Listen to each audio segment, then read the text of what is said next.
slipping from behind. OG, Bobby. If y'all saw the little break before, I'm a little lifted. Today was a long day, y'all. Check out the vlog. So we're gonna do some skincare. I got a nice mask. I got my dinner. We're gonna watch episode 2 of Playboy Murders. I'm really just going off the dome right now. Hold on, give me a second. Anyway, back to my intro, y'all. I'm feeling a little bit too chill today. We're a little bit too chill. It's okay. We're gonna bring it back. Hey y'all, hey. I go by Judy, and we are back with another SW in True Crime Reacts video. Before I get into the good stuff, how y'all been? What y'all been up to? Let me know in the comments. Really, life has been lifing. Like I said earlier, check out my vlog for all the details. Y'all know it gets good. Okay, y'all, we are here watching another episode of the Playboy Murders and reacting. Are you excited? I am. If you haven't checked out the first episode, this is your time to now. Click out and check out the other episode. It's not really linked, but you know, just check me out. Okay? I appreciate y'all so much for checking me out. It means more to me than you know. I think there's like 6 episodes, so this is the second one, so we're like a third through. So let's get it, let's go. I'm super excited to do this. Happy to do this with y'all. Make sure y'all hit that subscribe button, hit that like if y'all like this. If y'all like me, check out my other stuff. We're so close to 10K. I'm done blabbing y'all mouth out. Blabbing y'all mouth out? What? I'm done blabbing. Let's get into this next episode. Without further ado, let's get into it. This episode is called All That Glitters. Let's see what they talking about. I'm gonna eat my salad and then we gonna do the mask. Yeah, let's go. Playboy in the 90s was a huge part of popular culture. It was a mainstream, acceptable presentation of nudity and female sexuality. Just everything they do is wow.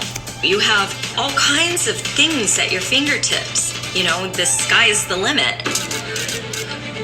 But Playboy handles tragedies by burying them and not acknowledging them. It's just this down. It was very scary. If someone's capable of murder, they could murder you. October 29th of 1991, I was in a gun shop and an individual came down and yelled that there was a gunfight going on outside in the street next to our building. Myself in public, so it was a bewildering moment because it involves a celebrity Playboy model, Stacy Arthur. Stacy Arthur was Playmate of the Month in January 1991. A lot of women in the 90s and 2000s, myself included, saw Playboy as a stepping stone to a career. Everything they do is wow. It's Y'all know I do a synapse or like a summary every 10 minutes. We're not even there yet, but that's another reason why I love Playboy. It's just so glamorous. It's just so huge, you know? I think that's why I personally fell in love with it. Okay. Y'all know I'm a klutz. And I talk about this all the time, but I think that's the main reason why. Let's get back into it. just wow, wanting you. You have all kinds of things at your fingertips. You know, the sky's the limit. And I think Stacy kind of had that. And she thought, wait a minute here. This is everything. Graduated from high school in 1986. She was rather quiet, beautiful girl, very talented in crafts and ceramic work. And then by the spring of '88, she was the manager of a craft store in Belle Fountain. My brother, Jim, opened a tanning salon on the second floor, and that's where he met Stacy. She was 19 at the time, and he was 34. This would have been when Stacy and Dad first got together. 19 and 34? I don't care if this was the 80s. What do you have to relate with as a 34-year-old with the 19-year-old?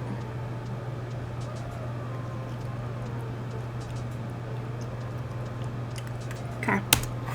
She has sort of this whirlwind romance with Jim Arthur. She had been previously married, had a child from her previous marriage. Jim, he had been married before as well.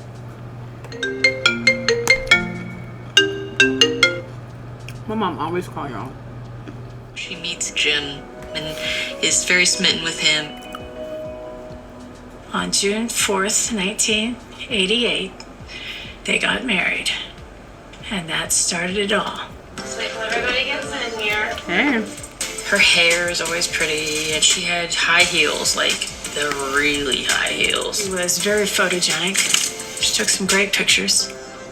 And then when they got married, she decided she'd like to go into modeling. So Jim became her manager and her support staff for a time, and she won Mrs. Ohio in June 1990. She was the youngest competitor, and she swept the competition.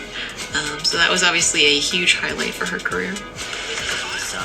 He wanted to help her achieve and be the best she could be, which led her to Playboy.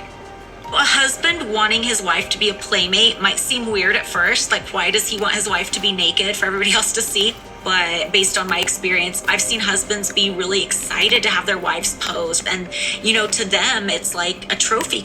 There can definitely be another side, too. It would take a really secure partner. Not to interrupt, but we said this last time. I go through this all the time with dating. You do have to be really secure. You have to be secure, but you also have to trust. And a lot of people lack either one or the other or both. And it can be a very, very toxic situation if that happens. But it can be very fun if somebody does support you, you know? Because it's all, to me, it's like what I already do, but making money from it. So I feel like it's the same for everybody else, you know? Let's go. To be able to deal with that and be confident and supportive. Mm-hmm. So after she won Mrs. Ohio, she continued to model. That led her to a gig in Chicago. And while they were out there, they stopped in at the Playboy headquarters. Jim said, "Let's do it while we're here." And she said, "Sure, let's go." I think to outsiders looking in, Playboy looked like a really glamorous, upscale world. Playboy was such a huge magazine in the 90s, and it was very, very mainstream. I mean, you would see Playboy have a presence in like family movies. It was something that was, yeah, it's a little... Y'all saw that picture? Y'all saw that picture? Fresh Prince cast? Insane. Bit racy, to have a pageant queen as a centerfold was a really big deal. That was another thing that kind of legitimized the magazine more. Is like, oh, this Miss America type person could be a centerfold too. Jim, they saw something in her that they really liked. Just a month later, Stacy was flown out to LA for her Playmate shoot, and that's unheard of. She was definitely fast-tracked. All of a sudden, you're the hometown hero, and everybody, you know, wants to meet the Playmate, and oh my gosh, she did Playboy. This must have been a whirlwind for Stacy to go from being from a small town in Ohio, and just a month later, you're being flown out to LA, you're staying at the Playboy Mansion, you're doing this shoot for a huge magazine. Okay, y'all, so this story, let me cover up my salad. I'm almost finished, honestly. So, okay, so this episode's All That Glitters. It is about the story of Stacy Arthur. Stacy was a Playboy Playmate. I think, yeah, she was Playmate of the Month in January of 1991. She was born June 4th, 1968. She's from a small city in Illinois. I like in her picture it said Gemini. Reminded me of my best friend. She's a Gemini. Anyway, Gemini season. So happy belated birthday, Stacy. And yeah, she was from a small town, always known as like the shy, beautiful girl. Had beautiful hair. Actually, she was a pageant queen. She actually won Miss Ohio in 1990, I believe. And she actually got married at the age of 19. And that's when I was like, oh. But she was actually married before that. So, you know, maybe it was the time. She was born in 68. So she was like my mom's-ish age. So, hey, maybe that was the time. Whatever. So she got married young. And her husband really was pushing her to do modeling. They both agreed to do modeling. And so she started to pursue that. Her husband actually wanted her to do Playboy. And he walked her into Playboy on a vacation to Chicago when they went to Chicago. And she ended up becoming a Playmate fast track. Like Holly said, it was very fast track. And now we're here. The story's kicking off. This is about Stacy Arthur. Rest in power, queen. Let's go.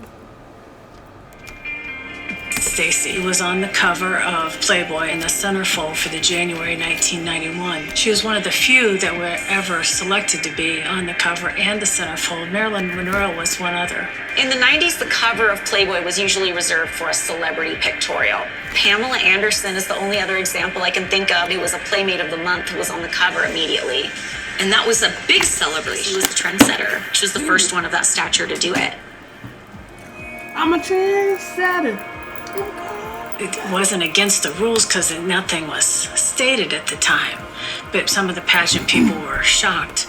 It's interesting how people react sometimes to a woman posing nude. All of a sudden it becomes everyone else's problem. I definitely think that Jim had big aspirations for her.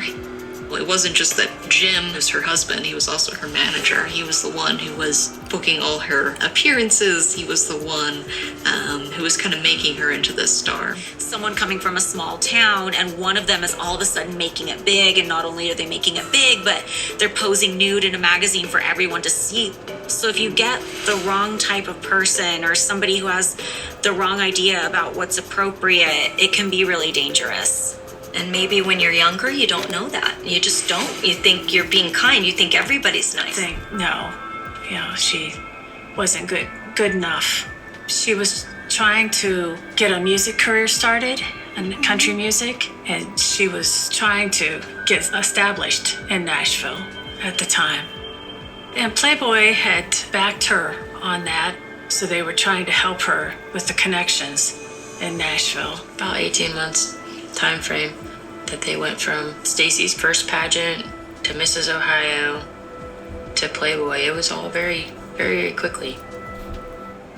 Stacy was on a really clear trajectory, and I know she was probably thinking about Playmate of the Year next, and then on into the entertainment industry. My dad would do her hair and her nails and her makeup, and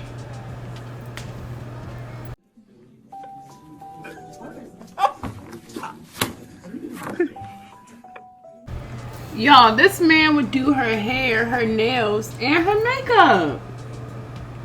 That's a little bit too hands-on. I don't know. Let's hear more of that. Okay. And he just made sure that everything was perfect. He would call, "Oh, I understand you and Stacy are rooming together." He was so nice and just very concerned about Stacy. It seemed like he was incredibly supportive, very secure, wanted Stacy to go on to be Playmate of the Year and have a country music career and all those things. In the 90s, when Playmates were competing for Playmate of the Year, the magazine always wanted to know who the readers wanted. So they would have this 1-900 number people could call to cast a vote. Like they would press a number for whatever month. But also there was this component of it where callers could elect to have a conversation with the actual Playmates, and actually speaking to the Playmate over the 1-900 number would make the Playmate seem so much more accessible. Playmates will answer some calls personally. Stacy was very, very serious about getting Playmate of the Year and very serious about Playboy and it being a catapult in her career. So she took that phone line very, very seriously and thought that that was going to get her better standing with Playboy. So these women were talking to all these anonymous callers that they don't know, and they're not trained to handle these conversations. So they could have been asking these women for any kinds of subtle hints as to where they lived or where they might be during a certain period of time. The operator would listen in and disconnect if anything went wrong. We made $150 for 3 hours of being on the phone lines. The centerfold was always trying to accomplish not only beauty and sexuality, but a sense of intimacy with the subject, so the reader could feel like they really know this woman. And on the back of the centerfold, they would have this data sheet. So this is in her handwriting, and it would tell you all kinds of things about her, from her favorite foods to what her perfect date would be. And there were pictures of her from when she was a teenager. So the goal was really for this to be a fantasy woman, and they could feel like, oh, this is the girl next door. This is somebody I have a chance with, but she's stunning. I think it was a bad idea to have the Playmates be that accessible. In March of 1991, a fan had began to call Stacy. His name was James Lindbergh. Stay on the phone for long periods of time. James Lindbergh is a 32-year-old man who lives in California. He's really a loner. He doesn't seem to go out that often. He, starts calling this line. I remember talking to James. He talked about his grandma. He's missed his grandma and loved his grandma. It's a good stopping point. And also, let me get my face. Y'all, I got an aloe plant. So I'm going to break a piece of my aloe plant, wash my face, moisturize my face really well, and then I'll be back. Okay? Y'all, I got some aloe in my mouth. I almost died. That was disgusting. Okay, so what have we missed so far? So right now they're giving us more of Stacy Arthur's background, and we're getting to know more about Stacy Arthur's husband. So who is Stacy Arthur's husband? James Allen Arthur.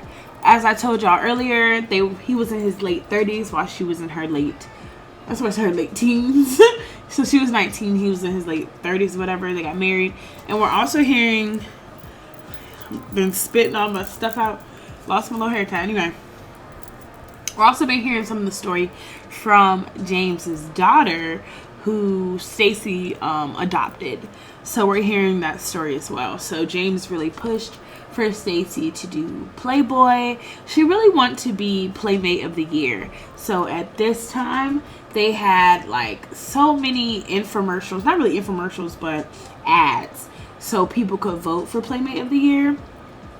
And as you've seen, I think Playboy fact sheets about the different models. They had the different ads. They even had like telemarketing where you can actually call them and ask them personal questions. And of course, if you give men an inch, they will always take them out. Even, it don't even have to be men, people in general. Of course, you had people that went too far, and usually it would hang up if people go too far. But there was this one fan, and you always have one that goes extremely too far. And his name was James Lindbergh. Okay, and he would call and just be really, really lackluster. He would call and be very dry. He would have no energy. He would just call and just, I don't want to say sulk, but not really give good vibes. One of the girls, I think her name was Connie or something like that. He made her feel really bad, and he always would make the models feel really bad. And I think that was his initiative. He just wanted people to feel bad. And I think he's getting obsessed. Okay, but real quick, don't he look like Butthead from Beavis and Butthead? Okay. I know I said that about her husband, but now James is giving like obsessed. And even Holly said she doesn't know why they allowed them to go that far.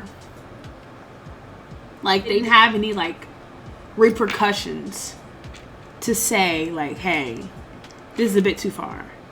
Or let's not put that much information about the model. People may look into that, or people could find, yeah. Even though this was the 90s, people still are, yeah. I'm interested to see what's going to happen. God. James and then the husband, what's going to happen? Let's go. Oh yeah, it was some beef about the Miss America contest that she was going into, because they were like, you posed for Playboy, like how can you be a pageant and beauty queen? And my girl was like, hey, nude is beautiful. Like, nudity is beautiful, and I can be nude and I can be a pageant queen, period. And they let my girl slide. And she was very, very beautiful. Very, very, very, very gorgeous. I don't say she looked like the average, honestly. She had her own look. And I think it's because she was a beauty queen, personally. But yeah, let's go. Friends, in his mind, for certain. James Lindbergh actually set the record for the most amount of phone calls. He had spent over $15,000 just on this phone line. And keep in mind, this guy was... Oh, and I forgot to mention, they would get paid for the calls. It's not free. So people would actually pay big money for the calls. Oh, my dog's right here. I'm like, what the? On average, for 3 hours, the girls would make $150. I think it was like $3 a minute. So guys were spending big bucks. And if he's spending 15 grand on her, oh, these men had money. Say 15 grand or 1,500, whatever. It was a lot of money. Not making a lot of money. He worked as a trucker, and he was out of work for a while. So this was a huge amount of cash in. That should have been a red flag right there. It's almost like if somebody was drinking too much at a bar, they might get cut off. I think with Playboy, profit was coming first in that situation, for sure. Stacy said it's okay. I'm fine. He's fine. He's harmless. He flew to the mansion, or she then would fly to Nashville and then back home and trying to be a mom at the same time. But she would still sit for hours talking on the 900 number where people would call. In March, James Lindbergh starts calling more and more often and for longer and longer. They ended up putting in a time limit because he spent so long on the phone to her. As long as things didn't get too inappropriate, the playmates were instructed to just go along with whatever went on the phone. He finds out her favorite color is pink, and he sends her 70 pink balloons. He would kind of latch on to these little details and then show his love with sort of an overabundance. Her children, she told him about her marriage. They have this pseudo friendship, and he thinks that this is giving him access, that this is his way of showing his love. It can definitely get dangerous to make people feel like they know a playmate. These are her real interests, and it's her real name usually, and she's telling people where she's from, so it's not like the public is even connecting with like a character in a movie. Like, this is the real person. I just think it's a really weird line that gets blurred with some people. In September 1991, he didn't call, and she actually finds his number and calls him and says, "Are you okay?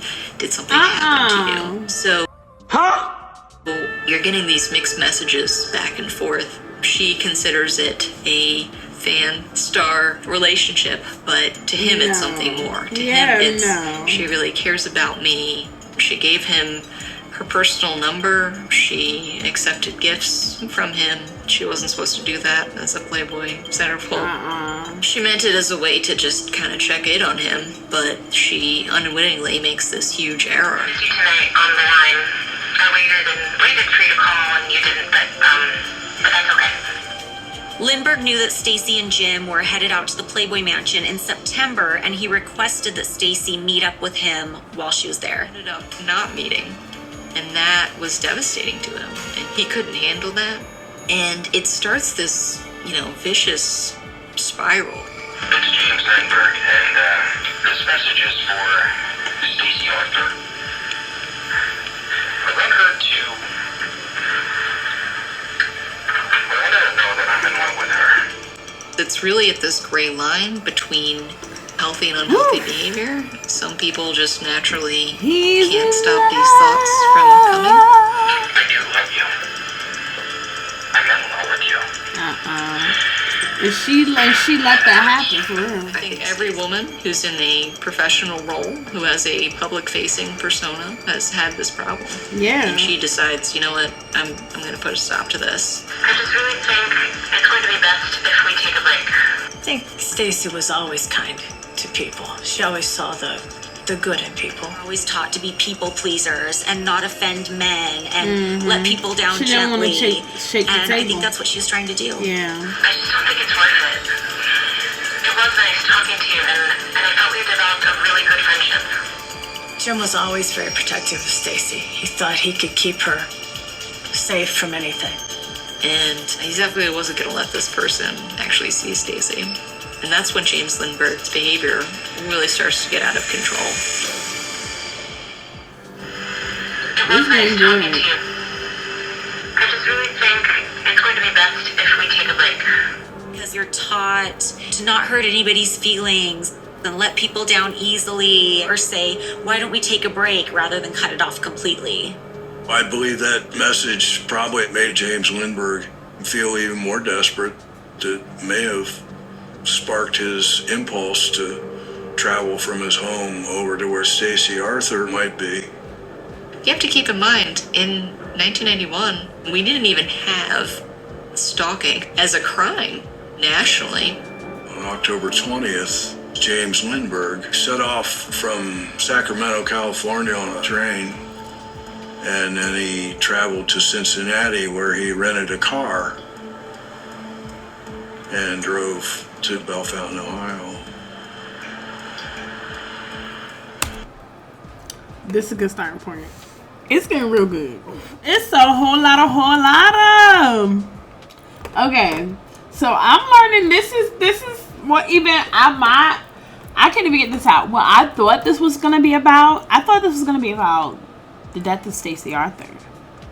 Dun dun dun. It's not. Stacy is such a people pleaser. She's such a sweetheart.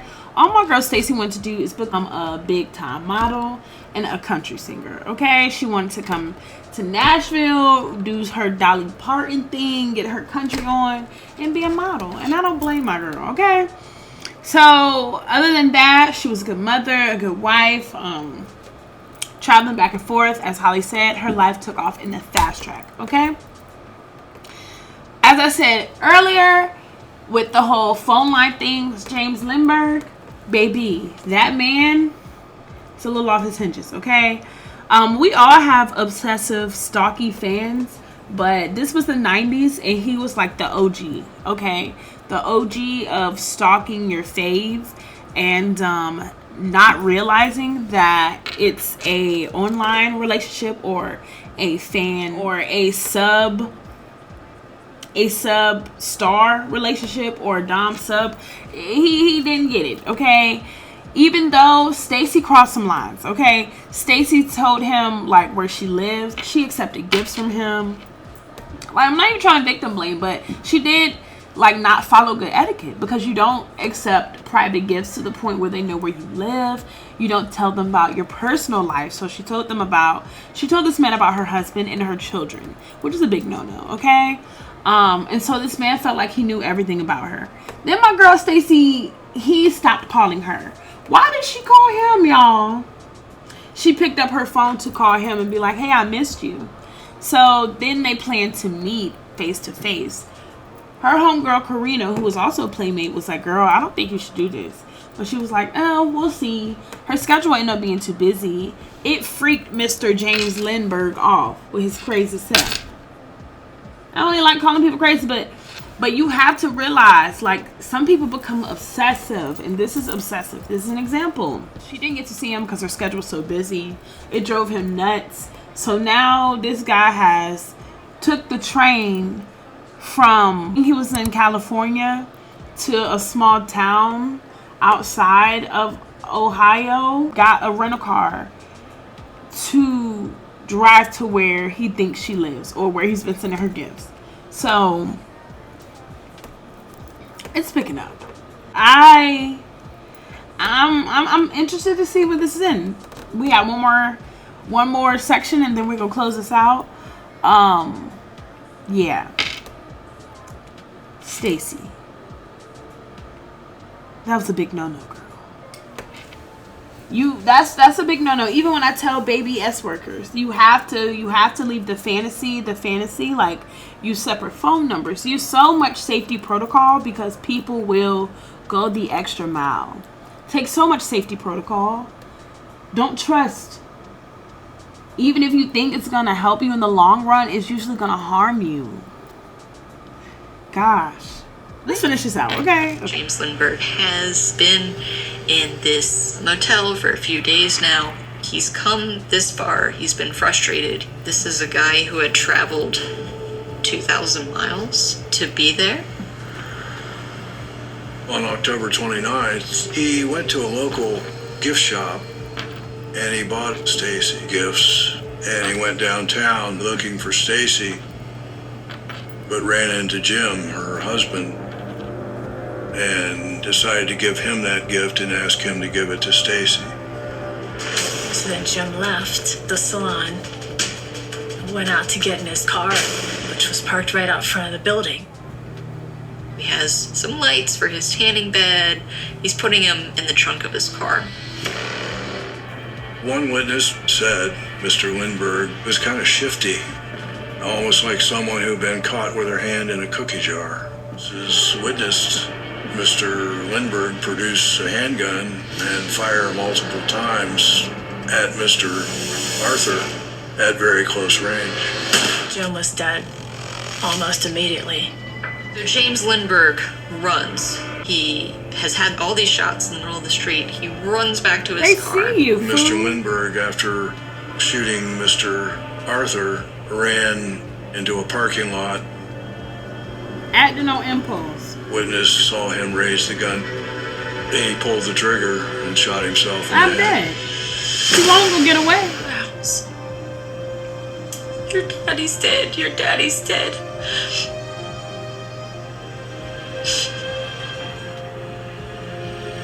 That's no way to tell a 5-year-old. Somebody's gunned down in cold blood. Someone that you love. That's beyond being able to describe the amount of pain that you go through. It wasn't until after James Lindbergh's death that people realized just how obsessed with Stacy he He was. decorated his motel room with photographs of Stacy Arthur. There was a His calendar motel. where He he just had got circled there. all her photos and had a lot of that hanging around the room.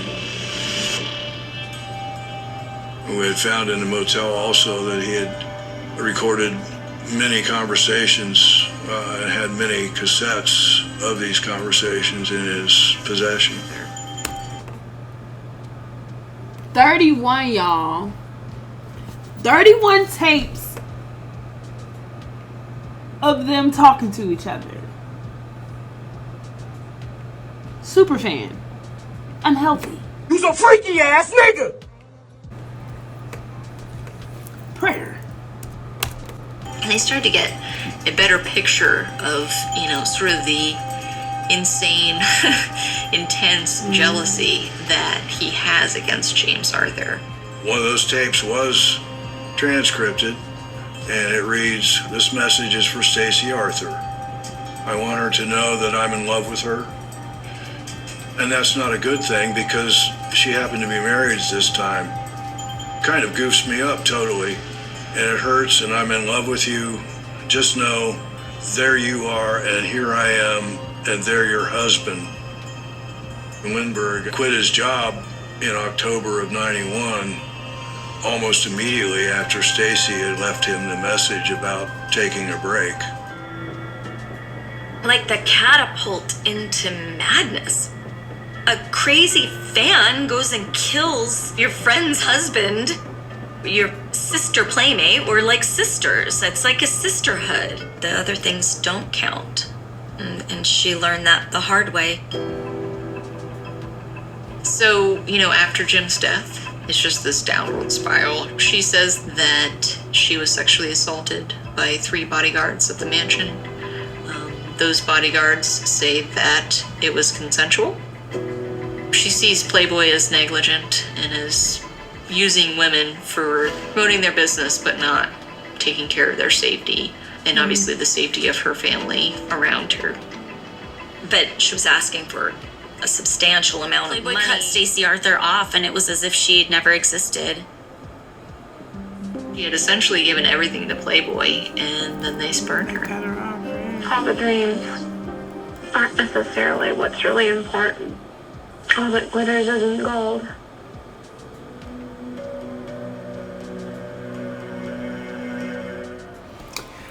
Okay, y'all. So now we're at the end. And sadly, Okay, James Lindbergh, he stayed in this motel room, was putting up pictures of Stacy, replaying his little videos of her over and over again, buying her gifts, waiting till the time that he would bump into her, staying in Ohio, just hoping that he would bump into her, like chilling in his motel room.